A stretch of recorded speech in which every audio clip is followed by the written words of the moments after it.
Hello. In the years that I've trained Kagan Cooperative Learning, I've heard many inspiring stories.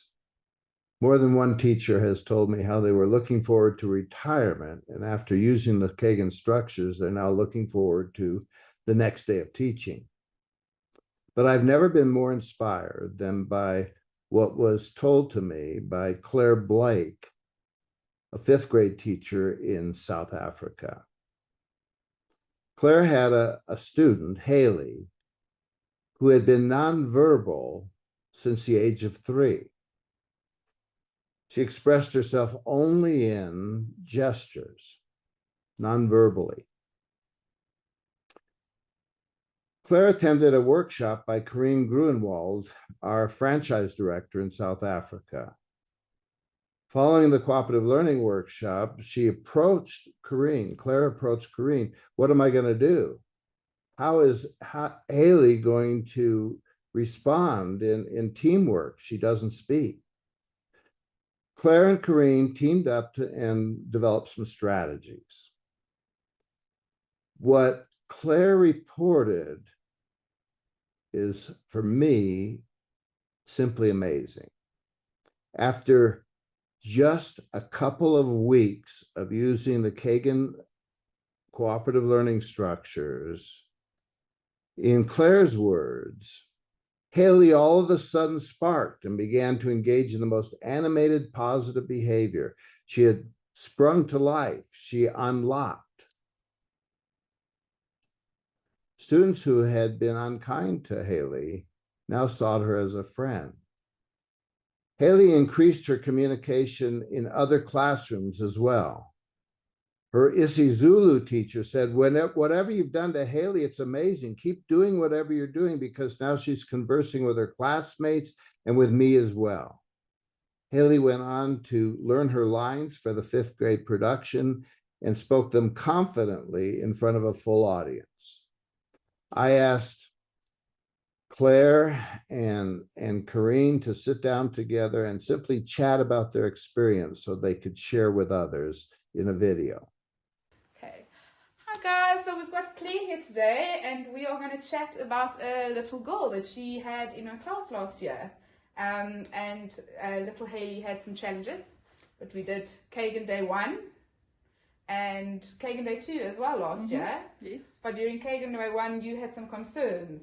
I did. I was really concerned about Haley because she's nonverbal. She was selectively mute, came to us brand new at the beginning of last year, and she wasn't engaging, can't talk to her one-on-one. It was basically head nods and thumbs up, and that was it. I wasn't getting through to her at all. So in day 1, when I told you we're going to do a quick rally robin and ping pong answers, you in your head you were going, oh my goodness, how am I going to get this girl to talk? But we came up with a few strategies that worked. So I don't know if you want to share some of the strategies that worked for her in her classroom. Yes, well, I spoke to Karin about it because I was terrified for this little girl. I just thought, how are we going to get her to actually engage and speak and do all of these things when she can't speak to us one-on-one? And Karin suggested using a whiteboard, maybe giving her 3 things and pointing to one at a time that she can relate to them and engage. And before I knew it, Haley was on board. Oh, sure. Yeah. And I think also giving her the safety of her team. So chatting in her team first and then being exposed to the class as a whole. I think that also plays a role for someone like Haley, where you just work as feel comfortable here first before you share. Absolutely, and she just grew and grew from there. The others were totally surprised. Her classmates were shocked at how she just started engaging with them and speaking and going berserk basically in her little chats. And it was great because she got a voice that she didn't have before, and she could then give her opinion on something which she had, but just we hadn't unlocked it. And that's what Kagan did for her. Unlocked it. And I love how you said that you could see her sense of humor for the first time, because I think that's something that's such a big part of our identity, you know, is what we find funny and our sense of humor. And I thought about it a lot, and I think what I learned out of this whole process is that sometimes when we've got someone in our classrooms that is a bit different, we don't always have the opportunity or everyone around us, and we don't always have the tools to unlock it, as you've mentioned it so nicely. Absolutely. And I just think, I don't know if we would have unlocked it if we hadn't done the Kagan training, because it really just helped this little girl. And if it's one that I've helped, it's enough. Yes. And that's how I feel. And it's just such a pleasure seeing the difference in this little girl and her classmates being able to engage with her.